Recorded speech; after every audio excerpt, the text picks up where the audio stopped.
So, David, you just came back from New York City with a sold-out crowd, and I mean, it's amazing how all this is really starting to take now. And we were talking off camera. It's not just people who've been into metaphysical stuff or UFO, ET stuff.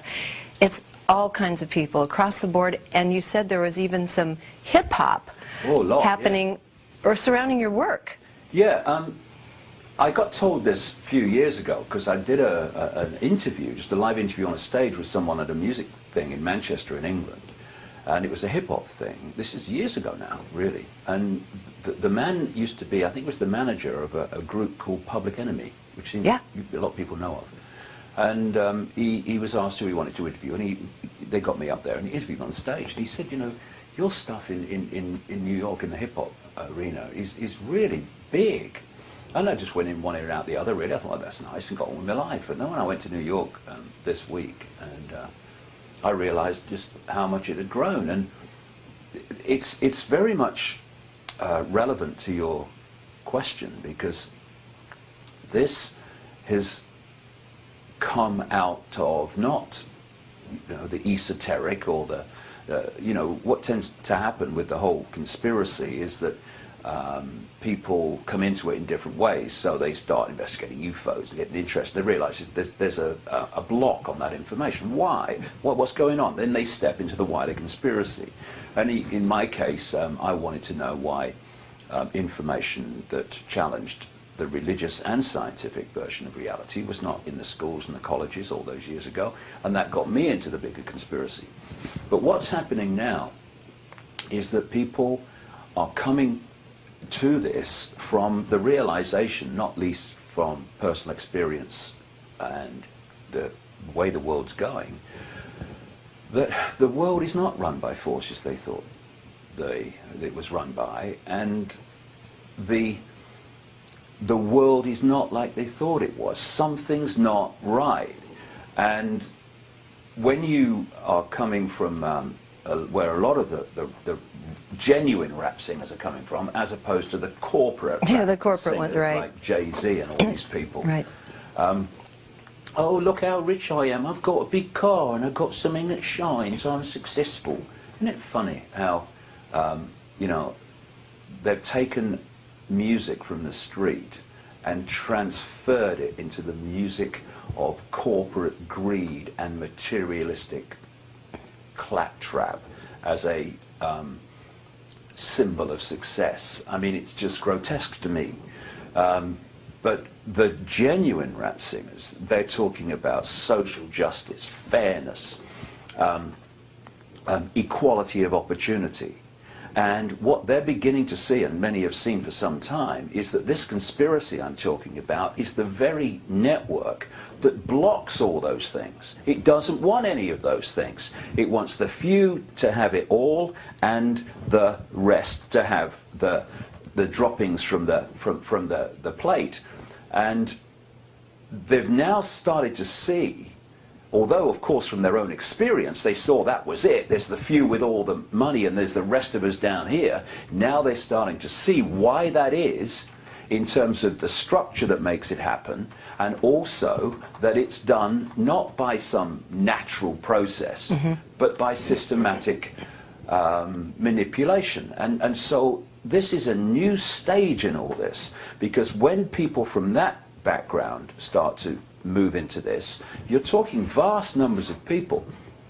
There's not, you know, amazing numbers of people are into UFOs. There's a lot, and all the rest of the stuff. But people who believe in some kind of social justice, enormous.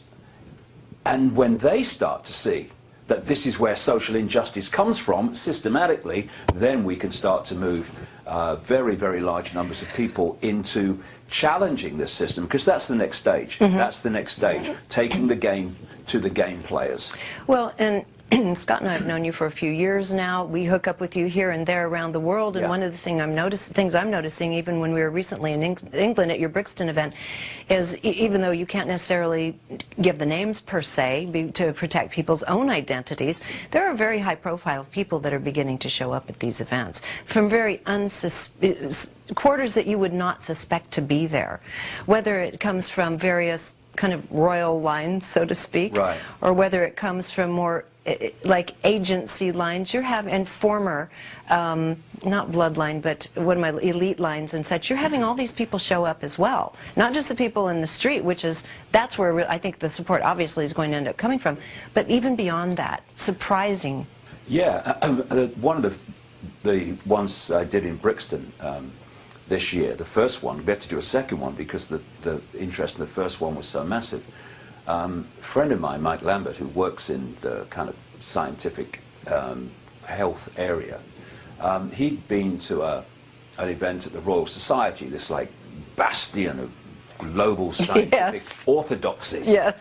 And he came to the event, and there was about 4 or 5 people, mainstream scientists, from that event at the Royal Society which he'd attended. And he like went, "What the hell are you doing here?" And one of them said, "Because we've come to hear it like it really is." Because they can't say that because their funding would go, they'd be ridiculed by their profession. And so they decide to stay within the bounds while coming to see someone who's going outside the bounds. What I would say is, you know, what do you gain by that? What do you gain by compromising your principles? You know, okay, so what's the use of being a scientist except for your salary and your nice income? What is the value of pursuing something every day and standing on stages at conferences and talking about it when you know most of it's not true? What's the point? And this is the next stage of going from awareness to making changes in ourselves to reflect that awareness. And for me, we now reach the point where there are large numbers of people who can see that there's a conspiracy. They can see that the world's a stitch-up, that politics is a stitch-up, and banking and all the rest of it. But we've reached the stage now where the awareness is greater, but most people are still on the other side of the street. And now they're better informed to see their own prison being built before their eyes. So and still not knowing how to get out exactly, because they still have to take care of their families, etc. Yeah, but it's like, you know, we've reached the point where instead of the prison being built out of our awareness, we're now seeing it. And it's like, see, I knew that's what they do. I told you, didn't I? And it's like, okay, but what's the next stage after that? If we're just going to take this information and allow ourselves to see the prison being built as we weren't seeing it before, then one thing changes, you can see the prison. One thing doesn't change, the prison goes on being built. And what I'm seeing, and I saw this in New York, this energy among a number of people I met, as they're crossing the street, instead of saying, I wonder what the next move is of the control system, they're saying, well, what's my next move? Right. And there was a guy there called Luke from We Are Change, New York, and what he does, goes on the internet with some friends of his and looks through all the information channels to find out where people who are manipulating or are agents of the manipulation, i.e. politicians, where they are in a public event or a public situation, and they go off with a camera and a microphone and they ask them all the questions that mainstream media won't ask. And he was showing me some of the clips where he doorstepped Tony Blair and Jacob Rothschild and such like. And he's also done Zbigniew Brzezinski and others, and Gore. He did Larry Silverstein, the guy who bought the lease with Frank Lowy the World Trade for the Twin Towers just a few weeks before it came down. And when they took over the lease, they vastly increased the insurance in the case of a terrorist attack. Not only that, it was a real bad business deal on the face of it, because the Twin Towers had all that asbestos, which would have cost more to remove than actually knock them down. Somebody was telling me while I was there. But anyway, when you see these people being confronted with the questions they don't want to answer, their faces just drain of colour. They don't know where they're coming from, and someone's taking the game to them. And he was telling me that I think it was Al Gore, where a We Are Change group did this to him in one city. Then he went to another city, they did it to him again, and eventually he cancelled his tour of book signings. Interesting. Now this is us taking the game to the